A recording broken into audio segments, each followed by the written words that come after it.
Hello, everyone, and welcome to Tabor Talk. Oh my God, I have something for you here. I'm calling it the takedown of the year, takedown of the decade. I don't know.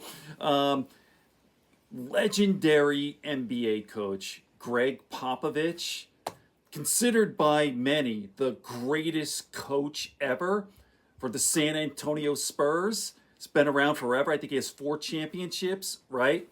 Legend, t- totally respected. The GOAT, if you will. Okay, this video, he has a little press conference here, answers some questions, talks about the little pathetic loser, Donald Trump. I mean, this is absolutely epic. All the things that I've been talking about, all the things that I say, and better.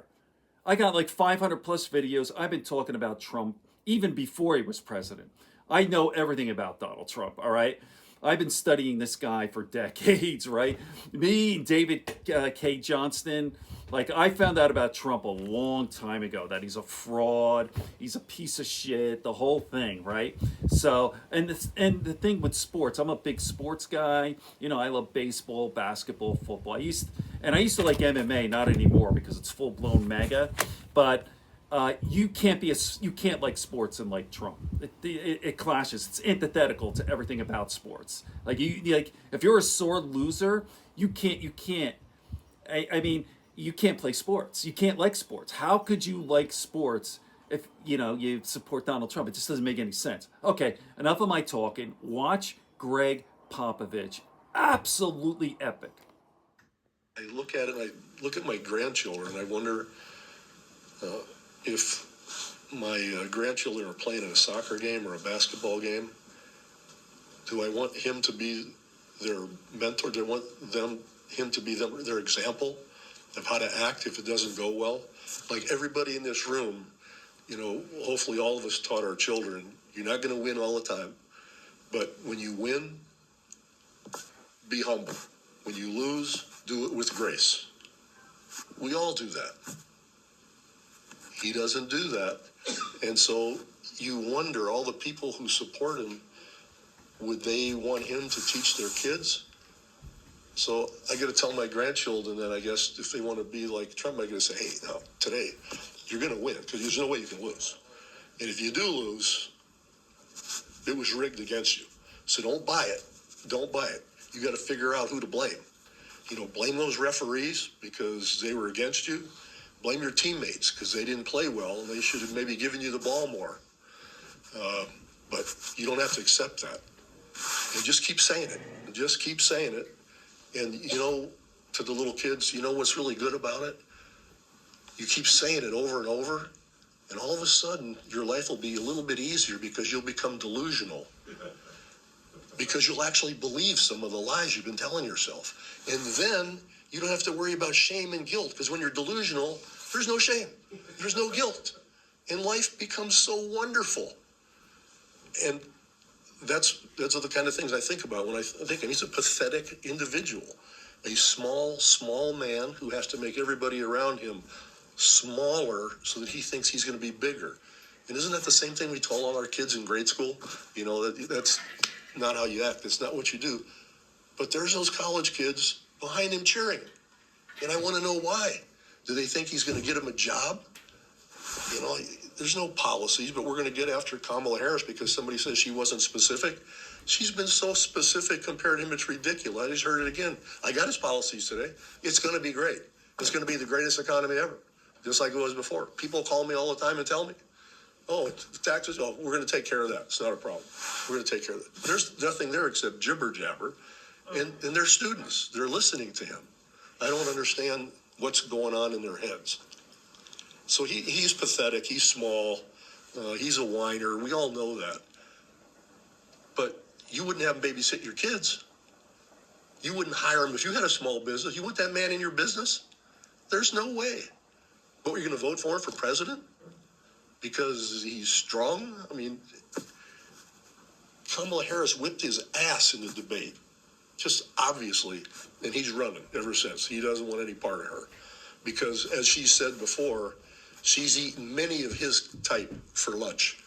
As an attorney general, as a prosecutor, he's a small fry compared to some of the people she's going after. And he knows it. So all he can do is cut people down, and do what he does. We've all seen all that kind of stuff. The ones that you can be even more angry about, because he's sick. He's a damaged man. He grew up the biggest wannabe there ever was in New York, right? We all know that. He wanted to be in the inner circle, but they laughed at him his whole life. Just like Obama made fun of him at that dinner, and he was about to melt. That angered him so bad, it was scary. But he was never accepted. He was treated like a fool, like a clown. And now he's able to just give the finger to the world because of his position now. And that's what he's doing. He's getting back at everybody because he's so small, he's got to go after everybody, just like we all know the generals and Mike Pence and all that. We've all heard that before. But those people around him, the Grahams, the Cruzes, the Hawleys, the Meadows, McCarthy, McConnell, all those guys, all older white men, which so happens to be, they know he's an ass. They said it. I'm not saying that I think they think that. They've told us that ever since, 2015, 16, all that kind of thing. I mean, they've called him a xenophobic, a religious bigot, a racist, unfit for office, on and on and on. Their words. But they're right there with him. Do they not know that they have children and grandchildren probably that are going to lose freedom if this guy is elected? I'm not talking about a policy. I'm talking about the idea of our country. Freedom is what we're all about. And the experiment has been going on for, 250 years?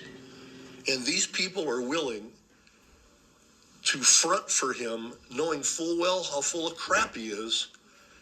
And they have children and grandchildren that will have to live in a world that is going to go downhill if this guy is elected. He doesn't know anything. He's not imagining. He doesn't care. He's not interested. He didn't even want to be president in 16. It was a scam. It was, an investment for him. What are they thinking? Well, we know what they're thinking. They want their power. They want their position. People like Cruz are pathetic because we know that that's why they're there, because they've said things about him, their real feelings, but they don't care. They think we're all stupid, that we don't remember what they said, that kind of thing. So it's just such a dangerous situation because, the fact that he's damaged and now he's become delusional, you just listen to him, it's embarrassing. And he wanted to get after Joe Biden because he would flub up some words here and there. Now the danger follows the delusion. And our kids and grandkids are going to have to live with what this guy puts out there. So I'm just hoping that people, people who are already sold on him for whatever reason, I can't figure it out.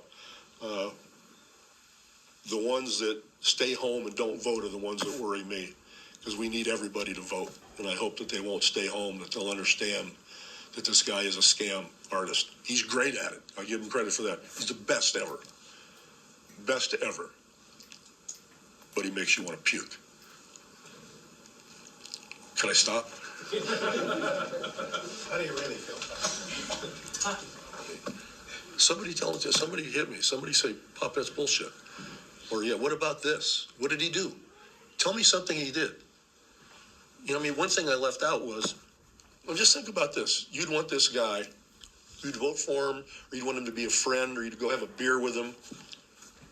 He called COVID a hoax. Probably a couple 100,000 people died because he tried to ignore it. Isn't that a disqualifier? For me, it was a disqualifier when he stood up and went like this and made fun of the physically challenged person during the election. What grown man, emotionally damaged like he is, would do that, would make fun of a physically handicapped? We put our kids in detention in their rooms if they made fun of somebody like that. Yet we're going to vote for him for president? Are you crazy? He said it was a hoax. And everybody that comes close to him, he makes them liars. He makes them lose their souls. I still remember to this day, what's the guy, he's with economics, Larry Kudlow. Larry Kudlow actually said, to cover his butt, Trump's butt, he goes, we've got this now. We've got it, quote unquote, look it up, airtight in the very beginning. We got it airtight. And 1 million people in our country died. Probably a couple 100,000 that didn't need to if we'd have started it quicker and he'd have done anything. But he called it a hoax because he didn't want it to be there. It would hurt his presidency. It would hurt his popularity. So he's dumb enough to think it's going to go away. That he can just wish it away. So he's ignorant and he's malevolent because he knew it was there and they told him it was there and he didn't give a shit. So I said I'd stop. We didn't drink enough bleach. Right, like, yeah. Bleach.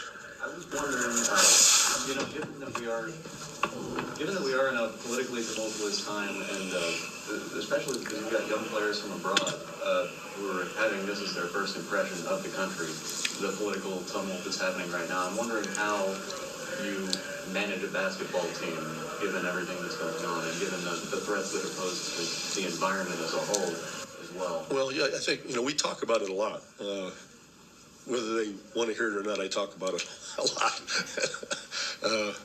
But they're aware of everything that's going on. We bring in speakers to talk to them about various aspects of our society because I think it's important for them. I think it brings them closer when they're thinking about ideas bigger than basketball. Basketball is pretty boring when you think about, life in general and all the things that are going on in our world. But they're also very young. And you try to think back to that age, you're pretty self-consumed. You're a striver. You're trying to do well. Whether you're in law school or you're an athlete or you're a musician, whatever you are, you're trying to be successful. And that's most of your main focus. So it's not all the chaos and everything. They see it, but it's not debilitating or anything like that. It doesn't make it harder to put a team together. Okay, I get it. My God, that was absolutely epic. Gregg Popovich is the GOAT, no question about it. Okay, make sure you like and subscribe. It helps with the algorithm and spread it around. Okay, peace, everyone.